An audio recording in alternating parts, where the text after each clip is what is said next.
Someone told the Brisker Rav that the reason that we have children is to bring us nachas. And the Brisker Rav said it's karav l'kfira. It's close to kfira to say such a thing. Atheism, like it's the worst thing in the world. Why? He said we don't have children to bring us nachas. We have children so we can practice v'halachta b'drachav. We have children so we can walk in the footsteps of Hashem.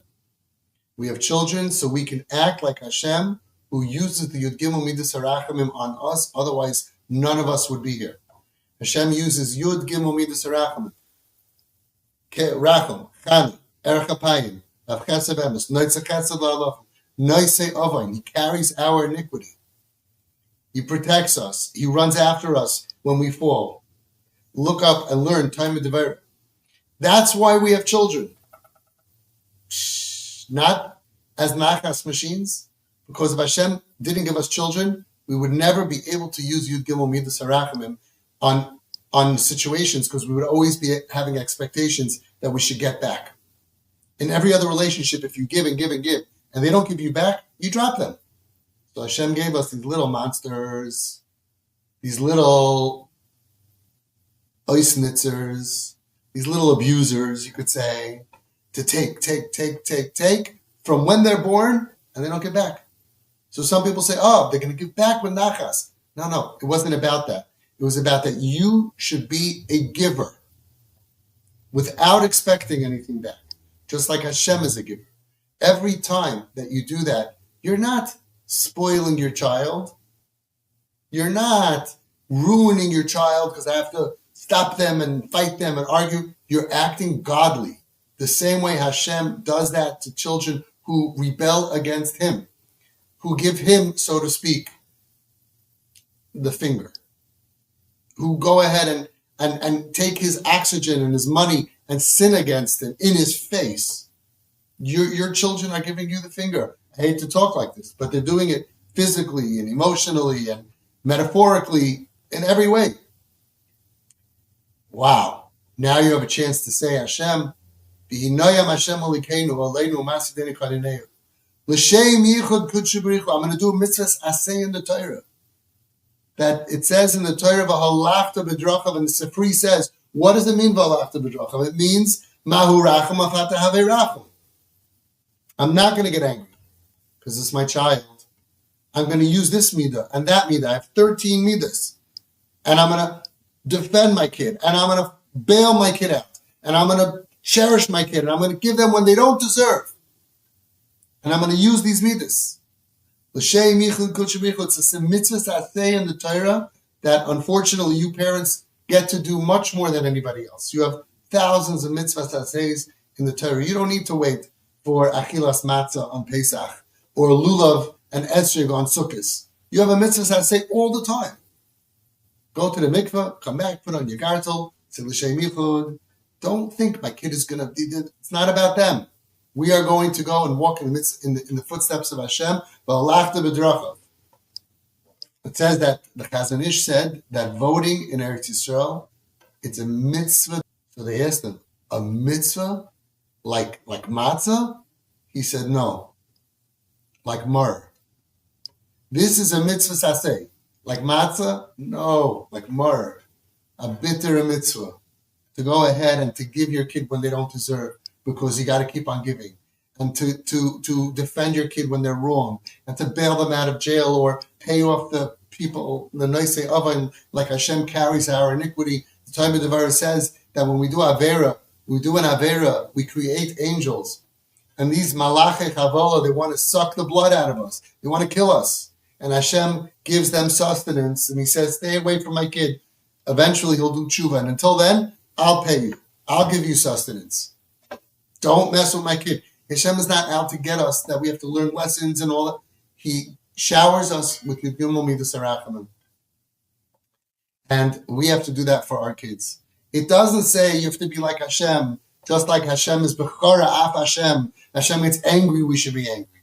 It doesn't say anything negative. It says in the Sifri and the Medrash that what it means is only to do Rachum, Chanon, Erchapayim, etc. And the tzaddikim who raised their kids this way did not end up with spoiled kids. did not end up with rotten kids, did not end up with kids who never learned what the dollar is. It gives them emotional strength, and eventually they're able to be strong, and they'll do the same thing for their children. And that's what raising children is all about. And when you're in a situation where it's really hard, especially when you're under guidance that says you should give, that's when you realize, for some reason, I don't know why, but Hashem is giving me opportunity to have 1,000 extra mitzvahs aseh that other people don't have. I'm going to do it b'simcha as much as possible. And I'm going to believe that this is the medicine for my soul. And this is the schus that I have. And it's also the medicine for your child's soul.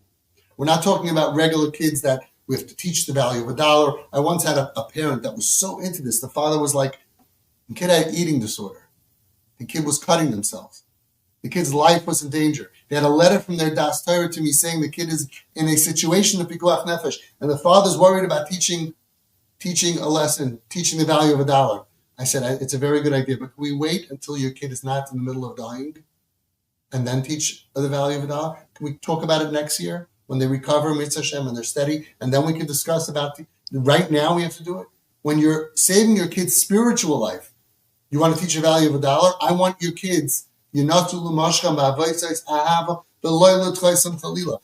to use the tools of the Chazon Ish, the tools of the Baal Shem Tov. I want you to give them such chamimus, such warmth, the extra mile, always giving extra so they know and they feel my parents really believe in me. They love me like crazy. They'll do anything for me. They believe in me, even when I don't believe in myself, even when no one else believes in me. That is where the battle is at. The battle for spiritual future and emotional future and health comes from the world of emotion.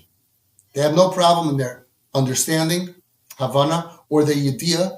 They know everything. So where's the problem? You know everything. It's all in the world of emotions.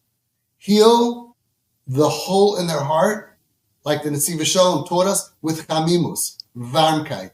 That means I am happy to give to you.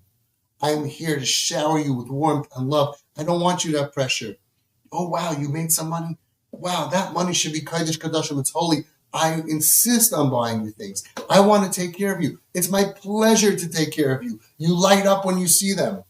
You show them, I'm so happy to see you. You get off the phone and say, I'm sorry, somebody really important just walked in. I'll call you back. And you say, I'm so happy to see you. This is basics.